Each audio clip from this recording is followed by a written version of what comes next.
በ325 ዓመተ ምህረት የሊቃውንትን ውሳኔ የሚጠይቅ አንድ ጉዳይ ተከሰተ። በንጉስ ቆስጠንጢኖስ ትእዛዝ ደጋጎቹና ተጠያቂ አባቶች ከያሉበት ፈጥነው ተሰበሰቡ። ውይይቱ ሲካሄድ ከፊሉ ሌሎችን ተሰብሳቢዎች በአይነ ስጋ ያዩ ማውራት፣ ከፊሎቹም እጅግ መሳጭ በሆነው አጀንዳ ላይ በስሜት እጃቸውን እያወራጩ መናገር የማይችሉ ነበሩ። አንዳንዶቹም እንዳሻቸው በመሰብሰቢያ ክፍሉ ወዲህ ወዲያ ማለት ከአቅማቸው በላይ ነበር። ምክንያቱ ደግሞ አይን፣ እጅና እግር ያልነበራቸው አካል ጉዳተኞች መሆናቸው ነው። ከሁሉም በከፋ መልኩ እጅም እግርም ያልነበረው አንድ የቤተ ክርስቲያን ሊቅም በመካከላቸው ነበር። ማህበሩ በከፊል የአካል ጉዳተኞች ስብስብ ነበር ማለት ይቻላል።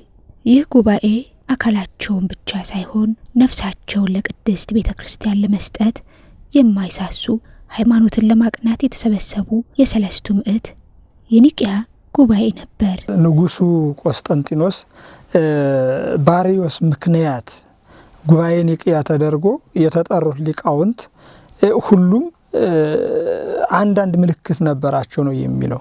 ምልክቱ ደግሞ ምንድነው ከተባለ አይናቸው የፈረጠ፣ እግራቸው የተቆረጠ፣ ጆሮአቸው እንዲሁ የተቆነጻጸለ እነዛ ነበሩ ሊቃውንቱ የተሰበሰቡ ማለት ነው። ያ ግን እንዲሁ ሲወጡ ሲወርዱ ተሰብረው ሳይሆን በኦርቶዶክስ እምነት በኦርቶዶክስ ተዋህዶ እምነት በመጽናታቸው ያገኙት የትሩፋት ፍሬ ነው፣ የሃይማኖት ፍሬ ነው። ያ ነበረ። ከነዚሁም አንዱ የሚታወቀው ቶማስ ዘመራስ የሚባል ሐዋርያ ነበረ። ይህ ቶማስ ለማስተማር ፈጣን የነበረና ታላቅ ሊቅ ነበረ እና ተዘዋውሮ እንዳያስተምር እነዚህ ተረፋሪዮሳውያንን እጅ እግሩን ቆርጠውት ነበረ። እንዲያውም ምንድነው የሚለው ታሪኩ ለ22 ዓመት ያህል እጅ እግሩን ጥፍሩን እንኳን ሳይቀር እየቆራረጡ ለጣዖታቸው ያጥኑት ነበር ነው የሚለው ቶማስን ሲተርከው ማለት ነው። እና በዚህ ምክንያት እጅም እግርም ስለሌለው በቅርጫት እየተጫነ በቅርጫት ውስጥ ሆኖ ቅርጫቱ በአህዮች ላይ እየተጫነ እየተዘዟ ያስተምር እንደነበር ነው ታሪኩ የሚነግረው። እና አባቶቻችን ሊቃውንት እንዲህም ሆኖ አሉ። እነዚያ ሁሉ እጃቸው እግራቸው የተቆረጠ ብቻ አይደለም፣ በእጃቸው እጅ የቀጠሉ እፍለው እግር የቀጠሉ እነሱ እግር ሳይኖራቸው ለሌላው ግን እግረ ነፍስ እግረ ስጋ የሰጡ ነበሩ ነው የሚለው። የሐዋርያትንም ታሪክ ስናነበው እንደዛ ነው። ሽባውን አገኙት፣ ተነስተህ ሂድ አሉት አይደል የሚባለው። እጃቸው ተቆርጦ እግራቸው ተቆርጦ እነሱ ግን ለሌላው እግር የሚቀጥሉ ነበሩ እነሱ ማለት ነው። እና ቶማስም እንደዛ ነው። በሊቃውንት እነዚህ ሊቃውንት ቤተ ክርስቲያን እንደዚህ ሲተረጉሙለት ወይንም ገድሉ እንደዚህ ሲያስቀምጠው ባለቅኔዎችም ቶማስን እንዲሁ ያነሱታል። ሐጺር ቶማስ መንፈቀ ቢኢሲ አይዱ ይሁ ጻነ ላይላ አጽፈሬዳ ቀውይሞ እግዚአብሔር ሰይፍ አምጣና ሄጸረ ቆሞ ወሳሐቀ በፍጥረተ ርእሱ ነገቢሮ ተደሞ እስከ ጽፍረ እግሩ እስመ ወረደ ልብሰ ሕፃናት ሰይፍ ሄሮድስ እንተ አነሞ የሚል አንድ ቅኔ አለ። ባለቅኔው ምንድነው የሚሉት የቶማስን እግርና እጅ በሃይማኖት ምክንያት መቆራረጡን ተመልክተው ቶማስ አሉ መንፈቀ ቢኢሲ የሰው ኩሌታ ነበር አሉ። ይሄ በጣም አጭር እንደማለት አይነት አስመሰሉና ነገር ግን እጅ ከሌለው እግር ከሌለው ምንድነው የሚሆነው? በቃ ምንም ከታች ነው አይደል የሚቀመጠው። እነሱን ሲገልጹት አጭርነቱን እንዲገልጸውታል። እና ከዚያ በኋላ ምንድነው አይዱ ይሁ ጻነ ላይላ አጽፈሬዳ ቀውይሞ በቅርጫት ላይ ቆሞ አህዮችን ይጭናል። እንግዲህ አንዳንድ አጭር ሰው ከሆነ አህያ ለመጫን ካልሆነለት የሆነ ቅርጫት ነገር ይደፋለታል፣ እዚያ ላይ ቆሞ መጫን ይችላል። እንዲህ ነው ያዩት የህብረተሰቡን ባህል በወቅቱ የነበረውን በሀገራችን በገጠሪቱ ክፍል የነበረውን እንደዚህ ያዩት። እና እግዚአብሔር ሰይፍ አምጣና ይጸረው ቆሞ እግዚአብሔር ቁመቱን አሳጥሮ የፈጠረው ሰው አለ በተፈጥሮ ማለት ነው። ለወርቁ ግን ምንድነው ያሉት? በሰይፍ በመቆራረጡ ምክንያት አካሉ በጣም አጭር ነበረና ብለውታል። ከዚያ በኋላ ወሳቀ በፍጥረተ ርእሱ ገቢሮ ተደሞ ይህ ያየው ሰው ሁሉ እንዴት አድርጎ እግዚአብሔር ለጉድ ፈጠረው እንዴት አደረገው እያሉ በሱ ፍጥረት ይዘባበቱ ነበረ፣ ይጠቃቀሱ ነበረ። ልብሱን እንኳን ሲገልጹት ምንድነው ያሉት? ልብሱ በራሱ የህፃናት ልብስ ስትሆን እስከ እግር ጥፍሩ ትደርስ ነበርና እንደዚህ እያሉ ገልጸውታል ቶማስንና ከሊቃውንቱም ቅዱስ ቶማስ እንደዚህ አይነት ነገር ነበረ። አካሉ በሃይማኖት ምክንያት የተቆራረጠ ነበረ። ቶማስ የአንድ ሀገር ሳይሆን የዓለም ሐዋርያ ነው። የዓለም ሐዋርያ ነው። በቅርጫትም እንኳን እየተጫነ እየዞረ ያስተማረ፣ ሃይማኖቱን የመሰከረ፣ እግዚአብሔርን ያገለገለ፣ ለኛም አራያ አብነት የሆነ መድኃኒታችን ኢየሱስ ክርስቶስ ስጋችሁን የሚገሏቸውን አትፍሩ ማለት እኮ ነው።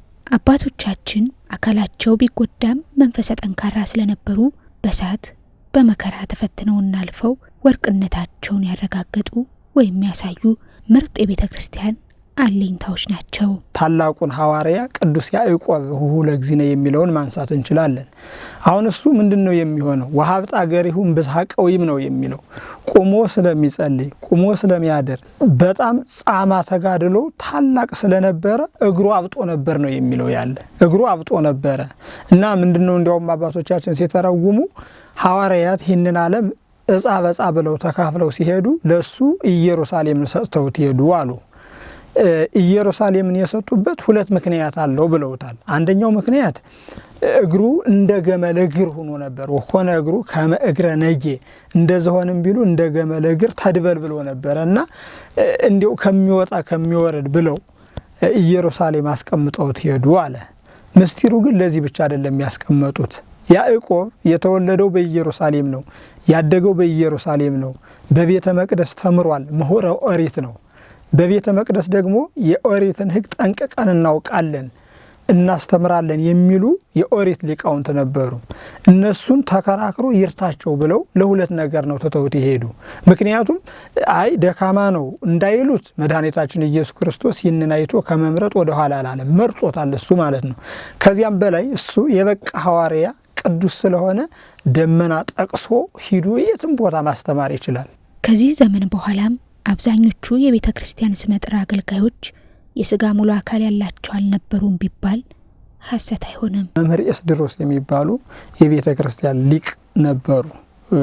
ያው እነሱ መምህር ኤስድሮስ አይነ ስውር ናቸው። የሚገርም ነገር ማለት ነው፣ አይነ ስውር ናቸው። ነገር ግን ገዳም ብቻ ገብተው 600 የብራና መጻሕፍት እንዳስነበቡ ታሪካቸው ይናገራል። ይህንንም አድርገው ብዙ ትርጓሜ ተርጉመዋል። ከሴቶችም ስትመለከት የቅኔዋ እመቤት እትዬ ገላነሽ አይነ ስውር ነበሩ። ነገር ግን ቅኔያቸው እስካሁን ድረስ የሚያስደንቅ ታላቅ ሴት ናቸው።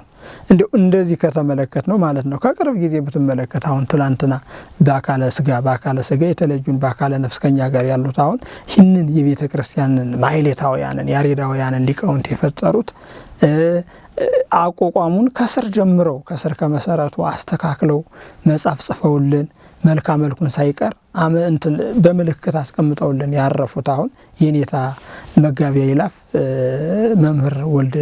መምህር ሄኖክ ወልደ ሚካኤልን የጎንደሩን አሁን ስትመለከታችሁ አሁን 96 ነው ያረፉ።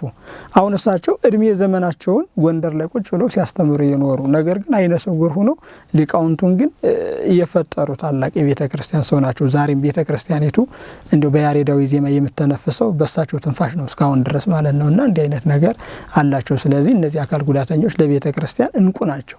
የማታ ወርቅ በዛ ወርቅም በሁለቱም እግሮቿ ላይ መቼ ጉዳት እንደደረሰ አታስታውስም። ግን በጠንካራ መንፈሷ በመታገዝ አሁን የ4ኛ ዓመት የዩኒቨርሲቲ ተማሪ ናት።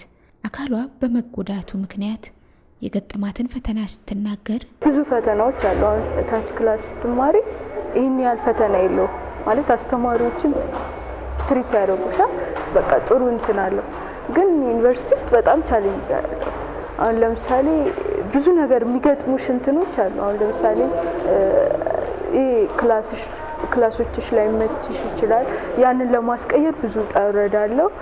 በዛ ላይ ማለት አሁን ፈተና ላይ አንዱ ከገጠመኝ ነገር ፈተና ላይ የሆነ ጊዜ ፈተና ማለት ወርኪንግ ድሮይንግ የሚባል ኮርስ ፈተና ስንፈተን ሩቅ ነው እንትናችን መፈተኛ የዩኒቨርሲቲ ግቢ በጣም ሰፊ ነውና የምንፈተንበት ክላስ በጣም ሩቅ ነው እና የዛን ዕለት በቃ በሰዓቱ ነው የደረስኩት።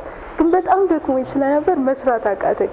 በንጋታው ቶሎ መሄድ አለብኝ ብዬ ቶሎ ሄድኩኝ ማለት ያንን እንትን ሰዓት እንትን ለማለት እና ረፍት አርኪ ምናምን በቃ እዛው ትንሽ ካልሽ ምናምን እየተጠባበኩ ያለ ልክ ሰዓቱ ሲደርስ እንትን ሌላ ክላስ ደግሞ ማለት ሌላ ቦታ ቀይሩ ምናምን ተባለ። ያ ደግሞ በጣም ሩቅ ነው።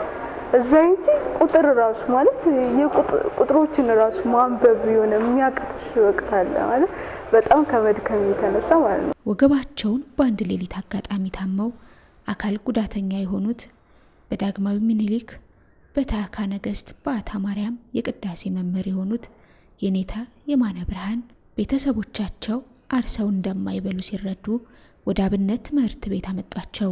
በተለያዩ ቦታዎች በየደረጃው ሲማሩ ቆይተው አዲስ አበባ ከገቡ በኋላ ያለውን ህይወታቸውን ሲናገሩ ፈተና ወጣ ተፈትኜ በዓታ መንፈሳዊ ትምህርት ቤት ገባሁ ማለት ነው። እዚያ ገብቼ እንጦጦ ተማርኩኝ። ከእንጦጦ በኋላ ወደ አዲስ አበባ ተዛወርኩ ወዳለሁበት ቦታ ላይ። እዚያ መጥቼም ያው በቅዳሴ ክፍል ገባሁ። ቅዳሴ ተማርኩ፣ ቅዳሴ ተመረቅኩ።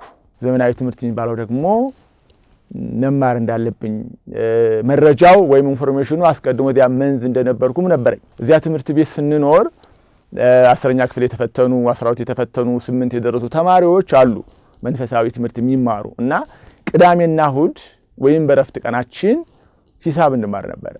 እኔ ገና መንዝ ሆኜ ነው 4ቱን መደቦች የማቀው እና ዘመናዊ ትምህርት መኖሩን አውቃለሁኝ። እንዳውም የኔ ገና እዛው መንዝ ሆኜ የኔ ምኞት የነበረው ዳኛ ወይም አቃቢ ሕግ መሆን ነበር እና ያ ጽንሱ ከዚያ ጊዜ ጀምሮ ስለነበረ እዚህ እንደመጣሁ እዚያው ይሄ ግቢ ገብርኤል አካባቢ አንድ ኢትዮጵያ እንደ ትምህርት ቤት የሚባል አለ። እዚያ ነው ከ3ኛ ክፍል የገባሁት ማለት ነው። ዲያቆን አለምሰገድ አብርሃም በንግድ ስራ እየተዳደረ በምልክት ቋንቋ መስማት የተሳናቸውን ወንጌል ያስተምራል። መስማት የሚችሉትን ደግሞ የምልክት ቋንቋ በምስካየ ሕዙናን መድኃኔዓለም ገዳም በኩል ያስተምራል። መጀመሪያ አካባቢ ላይ መቀበል ትንሽ ይከብደኝ ነበር። ምክንያቱም አዲስ ነው። ብዙ መስማት የተሳናቸው አያውቁም።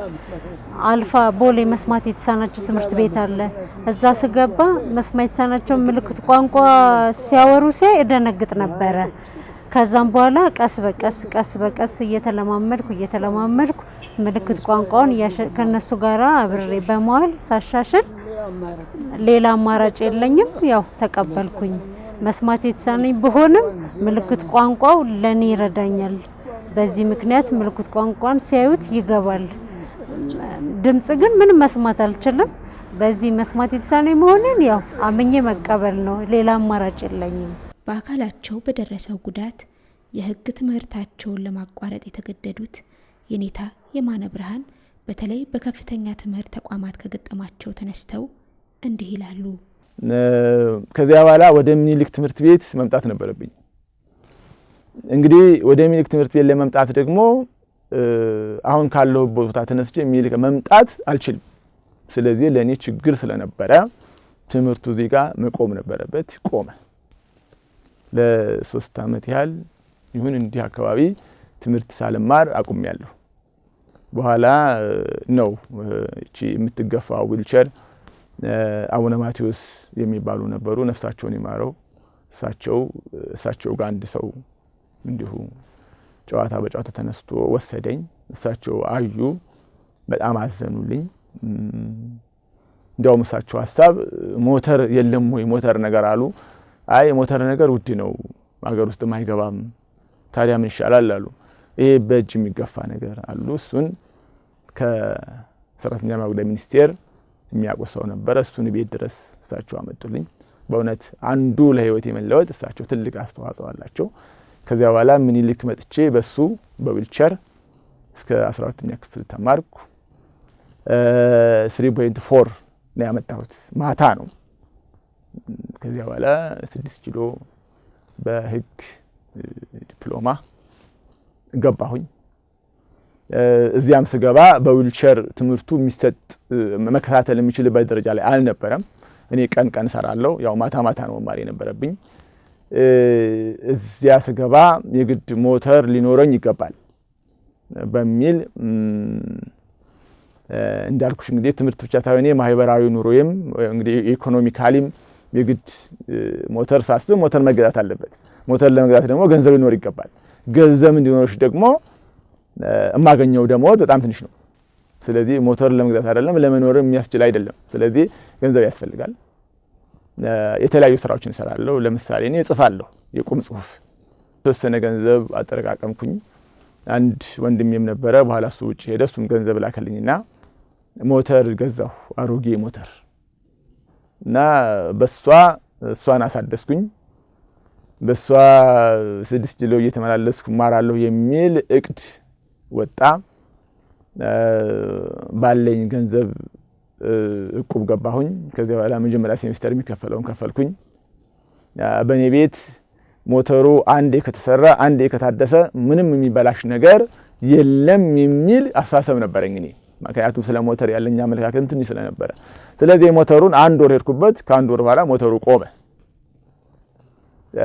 ከዚያ በኋላ የሚቀጥልበት መንገድ አልነበረም። ዩኒቨርሲቲው እዚያ ዩኒቨርሲቲ ውስጥ ያሉትን የሚመለከታቸውን ዲፓርትመንትም አካላትም መምህራንም ለማነጋገር ሞክሬያለሁ። ግን ቅድም እንዳልኩሽ ምክር የሚል እንኳን አካል እኔ አልገጠመኝም። እንግዲህ ዳኛም ቀረ፣ አቃቢ ሕግም ቀረ።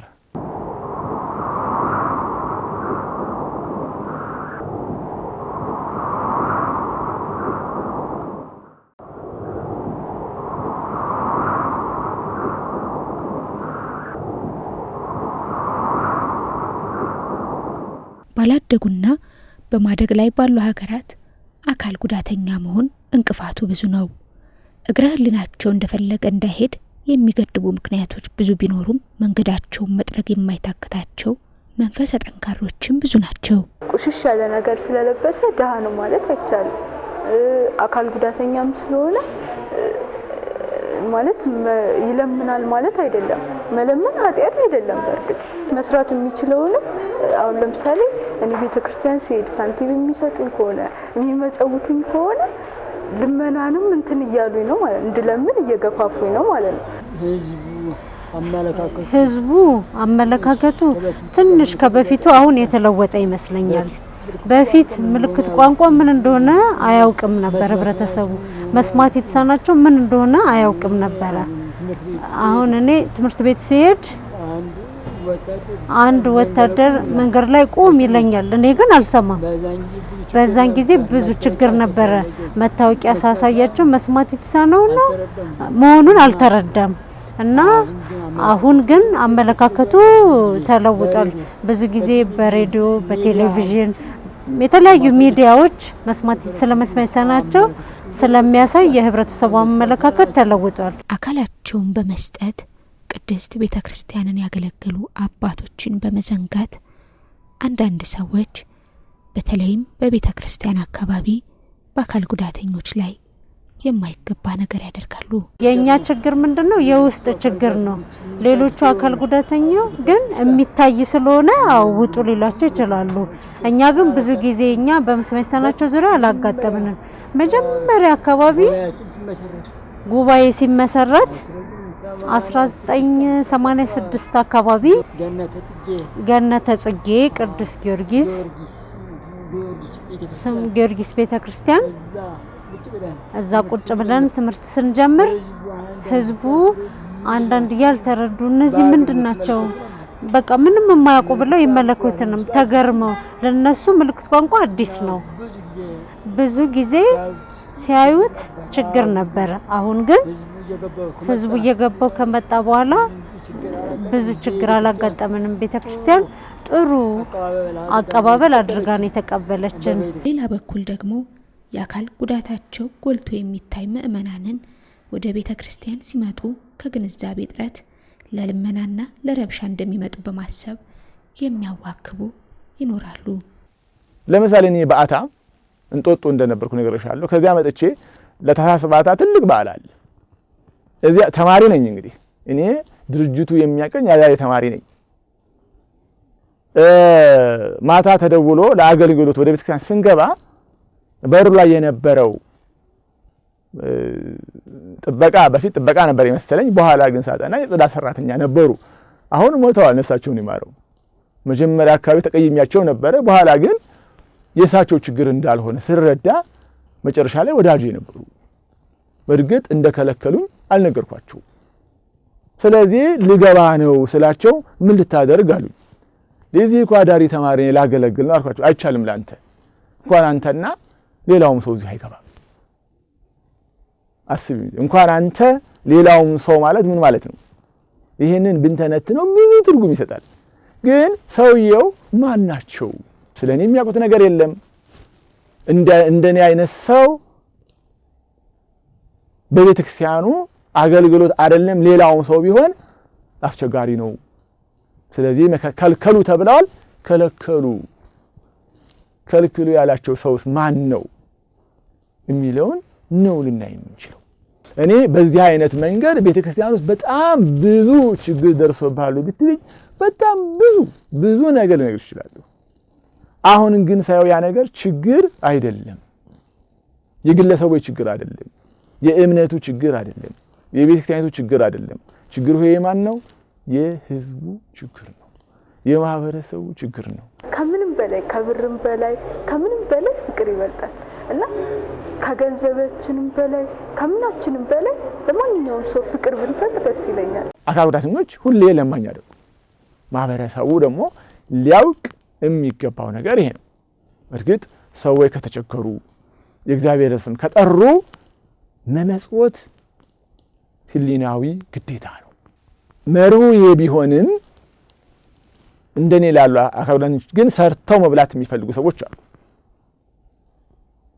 ሳይለምኑን ባንሰጣቸው ጥሩ ነው።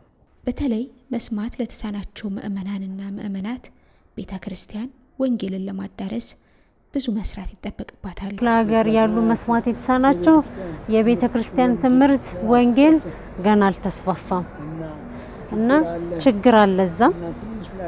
ትንሽ ምናልባትኛ መቀሌ አካባቢ አንድ ወንድማችን ይማር ነበረ መንፈሳዊ ትምህርትና ወደ መቀሌ ሄዶ እዛም መስማት የተሳናቸውን አሰባስቦ ማስተማር ጀምሯል። ናዝሬትም እንደዚሁ ተመሳሳይ መስማት የተሳናቸው፣ ሌላ ቦታ ግን ምንም የተከፈተ የለም በክፍለ ሀገር። እኛ ወደፊት የምናስበው መስማት የተሳናቸው እንደዚህ ተመሳሳይ ችግር ያለባቸውን ለሁሉም ክልሎች ወንጌል ማስተላለፍ ማዳረስ ነው። ተምሮ ማስተማር ይህንን እቅድ ይዘናል። ግን የበጀት ችግር አለ። ያው በጀት የለንም፣ ይህንን ለማስፈጸም በጀት የለንም። በዮሐንስ ወንጌል ምዕራፍ 9 ከቁጥር 1 ላይ ሲወለድ ጀምሮ አይነ ስውር የነበረውን ሰው ጌታችን ሲያድነው ከህዝቡ አንድ ጥያቄ ቀርቦ ነበር። ልጁ ሲወለድ አይነ ስውር የሆነው በእርሱ ነው በወላጆቹ ኃጢአት? ይሄ ግልጽ ነው። እንግዲህ መጀመሪያ ላይ እንደነገርኩሽ እኔ በተወለድኩበት መንደር አካባቢ እንደኔ አይነት ሰው ታሞ ወይም ታይቶ አይታወቅም። ስለዚህ እናቴ ላይ ከፍተኛ ጫና ደርሷል ወይ? አዎ፣ ምንም ጥያቄ የለውም። ዕውር ሆኖ ተወለደ። መድኃኒታችን ኢየሱስ ክርስቶስ ፈወሰው። አይኑ በራለት። መንገድ ላይ ይለምን የነበረው የጎዳና ተዳዳሪ ወይንም ደግሞ የጎዳና ህይወት ያለው ሰው ወደ ምን ነው ሲመለስ ያየነው? ወደ ቤተክርስቲያን ነው ሲመጣ ያየነው። ቤተክርስቲያን ሲገባ ነው የምናየው። እንዲያውም ማን ነው ያዳነህ ሲሉት ኢየሱስ ክርስቶስ ነው ብሎ አምላክ ወልድ አምላክነቱን መሰከረለት እና ሌሎቹ እኛ የሙሴ ደቀ መዛሙርት ነን ሲሉ አይ እናንተ የራሳችሁን ታውቃላችሁ፣ እኔ ግን ዕውር ነበርኩ ዛሬም ተፈወስኩና የኢየሱስ ክርስቶስ ደቀ መዝሙር ነኝ ከዛሬ ጀምሮ ብሎ እንዲያውም ወሰገደል ወጥቶ ነው የሚለው ያለ። እነሱ ከምኩራባቸው ለዩት፣ ከቤተ መቅደሳቸው አስወጡት። የብቸኝነት ሲሆን መድኃኒታችን ብቸኛ ሲሆን መድኃኒታችን ኢየሱስ ክርስቶስ መጥቶ አንተ አይንህን ያዳነህን ሰው ታውቀዋለህን ሲለው አውቀዋለሁ አለው። ከዚያ በኋላ እሱነቱን ገለጸለት፣ ወዲያውኑ ሰገደለት እና እንዲያውም መምህራን የዚህ የዘዕውሩ ስግደት የማርያም መግደላዊ ስግደት የነዚህ ስግደት ትክክለኛ ስግደት ነው። ያም ማለት የባህሪ አምላክነቱን አውቀው ሰገዱለት ነው የሚል። እንግዲህ ይህ ሰው አይነ ስውር ሆኖ ተወለደ፣ ተፈወሰ፣ ወደ ቤተ ክርስቲያን መጣ። ለቤተ ክርስቲያን ያደረገው አስተዋጽኦ ደግሞ ምንድነው ካልነ ገና ክርስቶስ ከመሰቀሉ በፊት አምላክ ወልድ አምላክነቱን ገልጾ ለማያምኑ ለአይሁዳውያን አስተምሮላቸዋል። ስለዚህ ይህ ሰው ወደ ቤተ ክርስቲያን መጥቷል፣ ለቤተ ክርስቲያን አስተዋጽኦ አድርጓል፣ እምነቱን ሰብኳል ማለት ነው። ቤተ ክርስቲያናችን በርካታ አካል ጉዳተኛ አባቶች ያደረጉላትን ውለታ ባትረሳም በክህነት እንዳያገለግሉ በፍትሐ ነገሥት ታዛለች። ይህ ለምን ሆነ? ለኔ ይሄ ችግር አይደለም።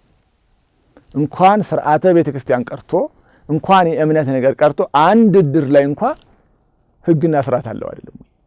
ይሄን ያሟላ የድሩ አባል ይሆናል። ይሄን ያላሟላ የድሩ አባል አይሆንም። አባል የሆነው ደግሞ ይሄን ካላሟላ ከድሩ ምን ይሆናል? ይሰረዛል። ምን የለም። ስለዚህ ቤተክርስቲያን ውስጥ እንደኔ ላለ ሰውና አይነ ስውር ለሆኑ ሰዎች ወይም ደግሞ በጥቂቱም በብዙም አካል ጉዳተኛ የሆኑ ሰዎች ለአገልግሎት ተሳትፎ የማያደርጉበት ቦታ አለ። ለኛ የሚሆን ስራ ደግሞ አለ፣ ማስተማር።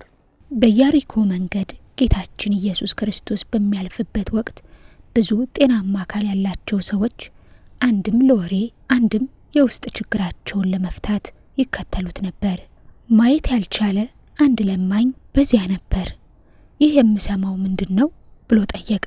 የናዝሬቱ ኢየሱስ በዚያ ያልፋል አሉት። ከነሱ ጋር መሮጥ ባይችልም ባለበት ድምጹን ከፍ አድርጎ የዳዊት ልጅ ሆይ ማረኝ እያለ ይጮህ ጀመር። የዳዊት ልጅ ሆይ ማረኝ የሚል ጩኸቱ የረበሻቸው ሰዎች የኔታ ይማነን አንተ ወደ ማህሌቱ ገብተህ ምን ታደርጋለህ እንዳላቸው አላዋቂ ጥበቃ አንተ ደግሞ ምን ልሁን ትላለህ ዝም በል ይሉት ነበር። የአይነ ስውር ግን ያለ መታከት የዳዊት ልጅ ሆይ ማረኝ እያለ ጮኸ። ከዛ ሁሉ ግርግርና ሁካታ መሃል ተስፋ መቁረጥ የማያውቀው የዚህ ሰው ጩኸት ለዳዊት ልጅ ለጌታችን ለመድኃኒታችን ለኢየሱስ ክርስቶስ ተሰማ። ልትድን ትወዳለህን አለው ጌታችን። ቤተ ክርስቲያን ለነዚህ ቅድሚያ መስጠት አለባት። ለነዚህ ሊቃውንት ቅድሚያ መስጠት አለባት። ምክንያቱም እነሱ ብዙ ነገር ተቋቁመው ነው የተማሩት። ብዙ ነገር አልፈው ነው ከዚህ የደረሱት። እንግዲህ መቼም አካል ጉዳተኛ ሆኖ ሩቅ አገር ሄዶ ለመማር በራሱ ታላቅ ነገር ነው። እነዚህ ሰዎች እንደ ጠንካራዎች እንኳን የቆሎ ተማሪዎች መንደር ሄደው ለምነው እንኳን መመለስ የማይችሉ ናቸው። ስለዚህ አሁን ለነዚህ ቅድሚያ መስጠት አለባት ቤተ ክርስቲያን ማለት ነው። ምክንያቱም እንዳይረባቸው መንከባከብ፣ እንዳይጠማቸው እንዲሁ ማጠጣት፣ ሌላው ደግሞ እንዲሁ በቃ ሞራል እንዲኖራቸውና ቤተ ክርስቲያኒቱን የትም ጊዜ የማይገፏት ናቸው እነዚህ ሰዎች ማለት ነው። አካል ጉዳተኞች ሆይ በፍጹም ቆራጥነት ስለመብታችሁ እንደ ኢያሪኮ ሰው ጩሁ። ለእናንተ መዳን ከማንም በላይ እናንተው ኃላፊነት አለባችሁና። የኢያሪኮ ሰው ይህ የምሰማው ምንድነው ብሎ እንደጠየቀው እናንተም ቤተ ክርስቲያን ምን እያለች እንደሆን ጠይቁ። እኛ ደግሞ በተለይ የተዋህዶ ሃይማኖት ተከታዮች ብዙ አማራጭ እድሎች አሉ። ጸሎት መጸለይ እንችላለን። ቤተ ክርስቲያን ሄደን ማልቀስ እንችላለን። ጸበል መጠመቅ እንችላለን። እምነቱን መቀባት እንችላለን። ብዙ ጊዜ አካል ጉዳተኞች ተናዳጅ ነን፣ ተሳዳቢዎች ነን። እኔ ድሮ ካፌ ስገባ ይከለክሉኝ ነበር። አይ እዚህ ጋር እኮ ልመና የለም አስቢው እንግዲህ እኔ ሳቅ ብዬ ዝም ነው። አባቶች ካህናት ሆይ በየቤቱ የተቀመጠውን የአካል ጉዳተኛ የእግዚአብሔር ቃል ለመመገብ ተሰማሩ። የሁላችን ፈጣሪ ነፍሱን ከጃችሁ ይፈልጋልና። አባቶች ካህናቶች ምልክት ቋንቋ ቢማሩ ጥሩ ነው። ምክንያቱም መስማት የተሳናቸው ንስሐ መግባት ሲፈልጉ አስተርጓሚ እየፈለጉ ነው። ግን አባቶች ራሳቸው ምልክት ቋንቋ ቢችሉ መስማት የተሳናቸው መግባባት ይችላሉ። አሁን መድኃኔዓለም ገዳም እግዚአብሔር ይስጣቸው ትንሽ አባቶች ምልክት ቋንቋ እየተማሩ ነው እና ወደፊትም በሌሎች ቦታዎች ቢስፋፋ በጣም ጥሩ ነው። ምእመናን ሆይ እኛ የገፋነው ሰው በእግዚአብሔር አምሳል የተፈጠረ መሆኑን ከብዙ ሁካታ መካከል አምላኩ ድምጹን የሚሰማው በእጆቹም የሚዳስሰው ስራውንም በእሱ እንደሚገልጥ እናስተውል። በሰማይ በምድር በሰማይ በምድር በሰማይ በምድር